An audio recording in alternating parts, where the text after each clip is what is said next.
Hello, and welcome to Sisters in Sports, part of the Women's Professional Sports Connection. I'm your host, Deborah Sewell, and I am so glad that you tuned in today. The Women's Professional Sports Connection is dedicated to educating people about the impact and important roles that women play in professional sports. And this segment, Sisters in Sports, gives us an opportunity to speak to those groundbreaking individuals as they share their journeys with us and tell us about the opportunities that are out there for women in professional sports. Today, I am so pleased to have as my guest a rarity in professional sports, a female sports agent. This individual is one of approximately 30 females certified by the National Football League Players Association as a contract advisor out of approximately 1,000 registered NFL agents, and is the female that represents the most players in the National Football League. She was the first woman to negotiate a starting NFL quarterback's contract and is well versed in the NFLPA collective bargaining agreement. She is also the principal of K Sports and Entertainment, LLC, headquartered in Boston, Massachusetts. Please join me in welcoming sports agent Kristen A. Kuliga, Esquire. My first question, Kristen, what is the role of a sports agent, and who or what inspired you to become an agent? Well, an agent is somebody that represents an athlete and that really negotiates their contracts and what's going to be in their best interest. So a lot of times people think of agents as the Jerry Maguire and, just negotiating the contract with a sports team. But agents also represent clients in book contracts and marketing contracts and across the board. So really that's the role of the agent, is to really be an advisor and a representative for their client. Okay. Well, who inspired you to become an agent?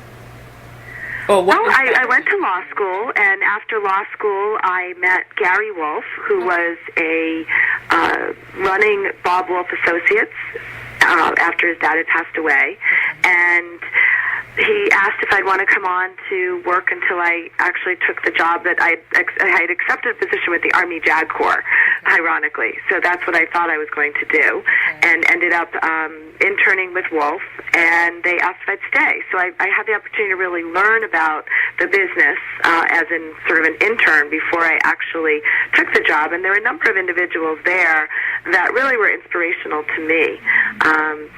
I think another sort of facet was an influence was my dad was an athletic director at the high school level for years and a coach, and so I was always around sports and understood sports. So I think that combined with my law degree was sort of a really great fit. And then just meeting some people that I really admired and liked in the business and getting a little bit of that experience pretty much inspired me. Okay. Can you discuss some of the challenges you faced as a female agent in the industry? Sure. It's funny, I had this conversation today with somebody. As many challenges as there are, I also believe there are advantages. And, I always believe you use the advantages and try to not listen to no and all the negativity about, being a woman in this business. So, I think that it's very difficult at the beginning to be taken seriously.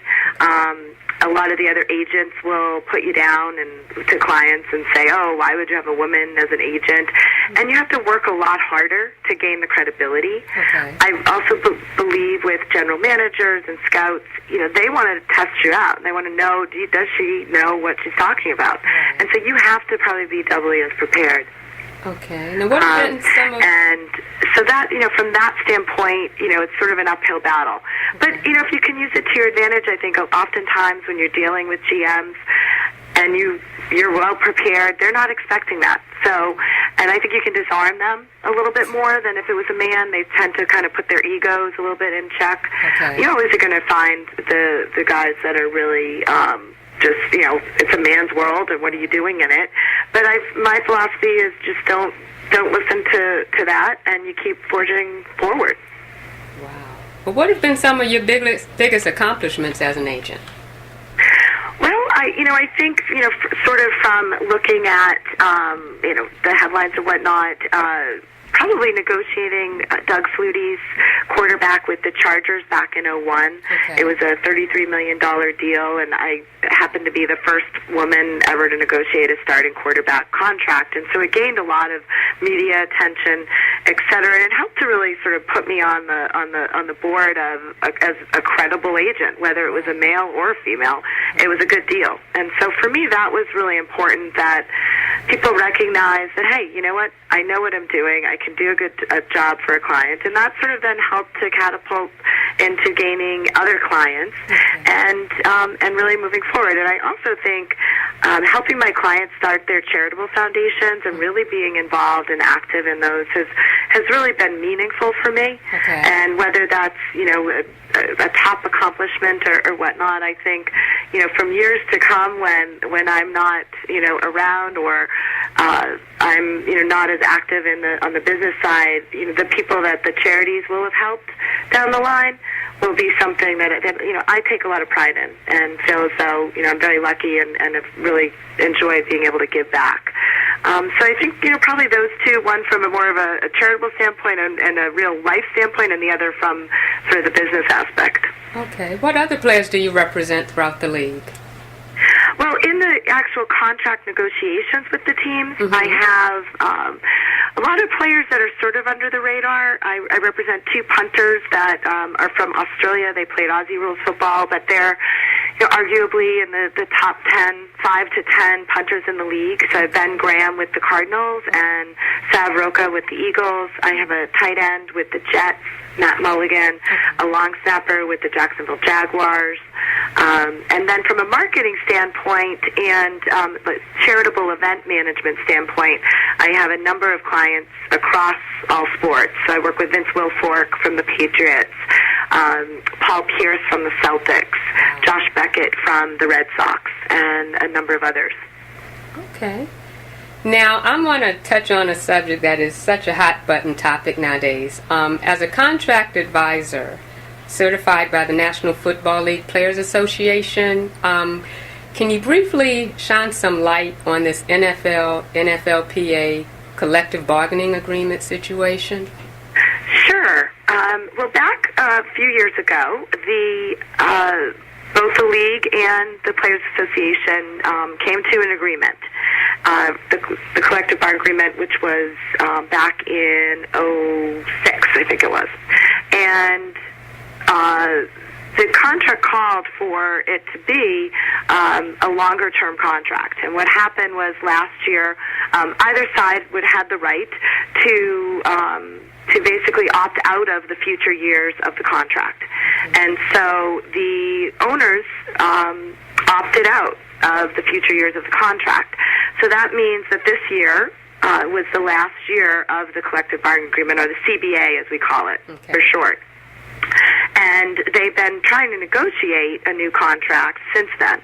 And what will happen, though, is the end of this contract year is March 3rd.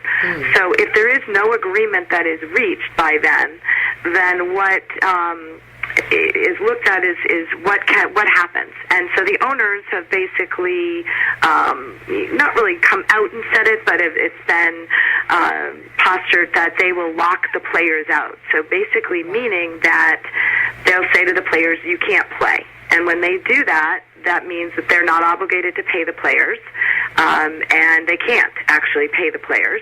And the players can't come to the facility. The players can't work. And so typically what happens is both sides will continue to try to negotiate a longer-term contract. The owners also could implement their last offer, their last best offer that they made to the players, and try to force certain issues down the players' throats. The only alternative really the players have, without getting into a lot of the complex legal labor laws, is what's called there's a non-statutory labor exemption from antitrust laws, which basically means that if you are part of a union, you can't sue the ownership group under the antitrust laws because of labor law. Okay. And so what happened back in the early 90s, and what the Players Association is basically saying is, if the owners rather lock us out, then we will, or they try to implement their last best offer, we will decertify, and that way we have the decertify as a union, and that way we have the opportunity for individual players to sue under the antitrust laws. And so that's sort of their leverage. The owner's leverage is locking the players out. And so that's really what is going on, or what will go on after March 3rd. What everyone's hope is that they continue the negotiation process to try and come to an agreement that both sides can live with. Okay. Now, from your perspective, is there anything that can be done outside of, what do you think can be done to just avoid a whole lockout in general? You know what, communication. I really believe communication is the key, and the union and the owners, the representatives sitting down and really trying to hash something out, and both sides coming to some type of reality. Right. Obviously I'm probably biased because I come from the players' side, but in looking at the proposals that the Players Association have submitted compared to what the owners have come back with, the owners have not come back in any kind of semblance of reality of something that could be negotiated. Now, I did hear on Saturday that they had a decent meeting. I don't know. I have not had any conversations with the Players Association to really know if that is reality or not. Okay. But I think continuing to sit there in the room and negotiate is really what is the best option.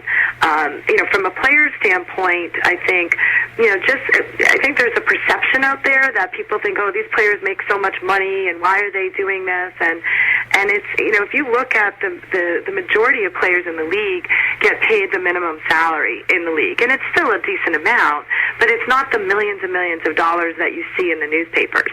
It's guys getting paid in the $600,000 range, and they are putting their bodies at risk. And there's also, the average NFL player plays for 3.5 years, a little under 3.5 years. And so I think from a PR standpoint, the Players Association's done a good job in trying to say, listen, this is enough. We were happy under the collective bargaining agreement. The owners are opting out of this early. So, if they want out early, come to the table with something that we can all live with. Okay. Thank you for that insight. And I'll definitely be following this situation closely, because that's just the hot topic going around, and we would just hate to see a lockout. Yeah, and I just want, the people to have the perception, know that it's not coming from the players for the most part. They're the ones who were part of, happy with it. So. Okay. All righty. Well, thank you so much, Kristen. You're welcome. I'm going to shift gears a little bit. Can you tell us a little bit about K Sports and Entertainment? Sure. K Sports Entertainment is a business that I started back in 2001, when I left, or 2000 actually, when I had left Wolf Associates and started it sort of on the side to stay in the sports side of things. And it ended up that it just sort of grew. And so it's a sort of a full-service sports marketing and management agency where we represent NFL players, do their contracts with teams, and then we also do marketing and endorsement contracts for players across the board and celebrities. And then we also do some event management, and mostly with charity events with the athletes. And then we also do some corporate consulting in the sports business.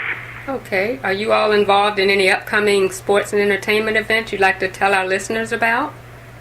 Sure. We have Vince Wilfork, who is all-pro nose tackle for the Patriots. He has his big charity event the night of the NFL draft in April 28th, and it is to benefit diabetes research. Vince's dad had passed away from diabetes when Vince was in college, and it's a cause that's obviously very near and dear to his heart. And they've raised about $500,000 over the past few years and support a variety of diabetes research organizations. Okay. Well, how can people find out more about K Sports? Do you have a web address or a phone number you'd like to share with us? I do. They could call me, or they could go to my website probably, which would be more to get more information, and it's ksportsent.com. Okay.